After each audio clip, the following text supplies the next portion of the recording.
Well, to get more on this, we're joined here in the studio by William Law, the editor of the Arab Digest. Thank you very much for joining us here in the studio and for your time, William.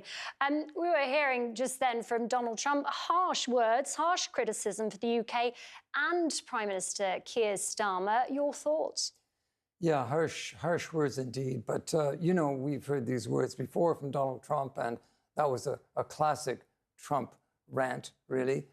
He enjoyed the opportunity of performing.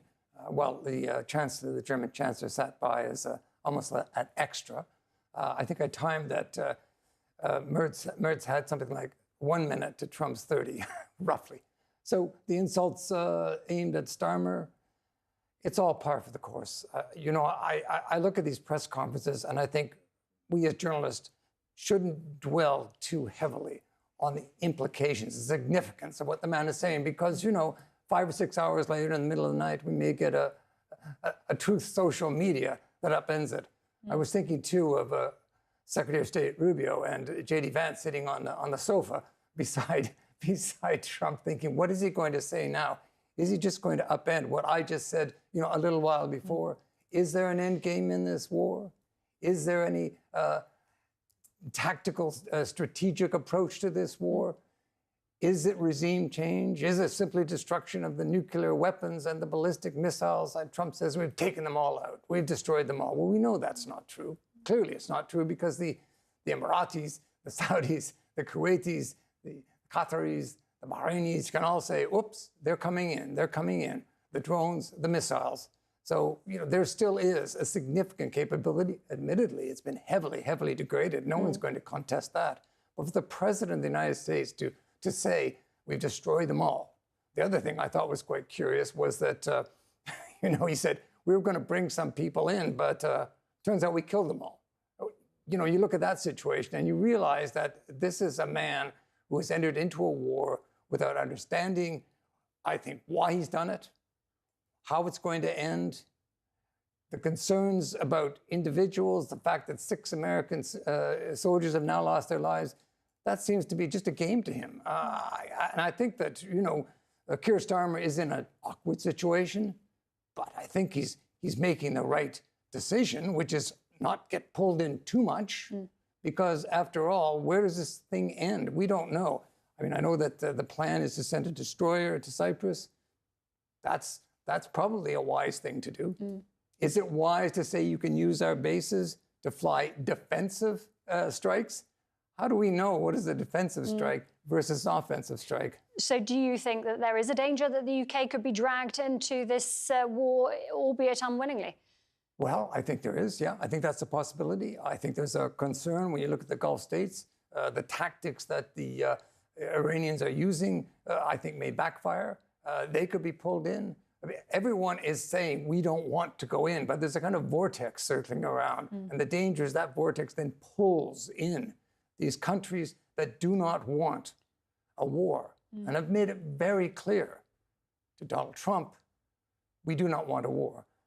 The thing that's happening, I think, is that this is not a war that's actually Donald Trump is in charge of. This is a war that Benjamin Netanyahu is in charge of. So this is an Israel first war.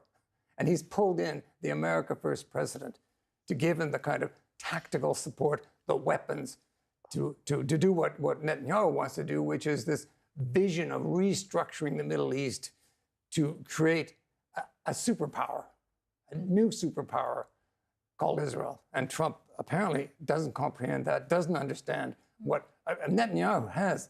He has an exit strategy. He has a game plan. Trump doesn't. And I know that the military is looking at this askance, because the worst thing that you want to do is to enter into a war without clear strategic advantage or knowledge, and without an exit strategy. Well, let's talk about Iran's strategy then. You say the US hasn't, nor does it have a day after plan, I'm assuming from what you said. Is the point, from Iran's point of view, to sow chaos and instability, economic disruption? Is what Iran is doing here, is it trying to encourage America's allies to put pressure on the US and indeed Israel to stop this war? And what do you think of its strategy? Yeah, it's interesting, isn't it? Because Khamenei in late January said, if we are attacked, this will be a regional war. Made it very clear. And I think that is the attempt that the Iranians are trying to do, is to disrupt world economy. If you look at Strait of Hormuz, they've said, we've closed it. I'm not sure they have actually closed it, but clearly, it has stopped, pretty much dangerous stopped place traffic. to be. Dangerous place to be, certainly. The attacks on infrastructure in the Gulf, energy infrastructure, dangerous certainly for the world economy. We've seen the results with gas prices shooting up, oil shooting up. This could rock the global economy in a major, major way. The danger is, as I said earlier, is the vortex, that these nations will be sucked in. And then I think the situation deteriorates even further. And I think that the strategy that the Iranians are carrying out is a desperate strategy. It's probably not going to work. If it does work, I don't think it's going to achieve the end result they thought, because I think that Trump is, really unmanageable. If you want to talk about putting pressure on Donald Trump, I honestly don't see how Europe can do it. I don't see how the Gulf can do it. The only person that seems to be able to put pressure on him is Benjamin Netanyahu. He's not the man, is he, to try and pile pressure on to convince otherwise. Thank you very much, William. Really appreciate your time and your thoughts and from coming into the studio today. Thank you.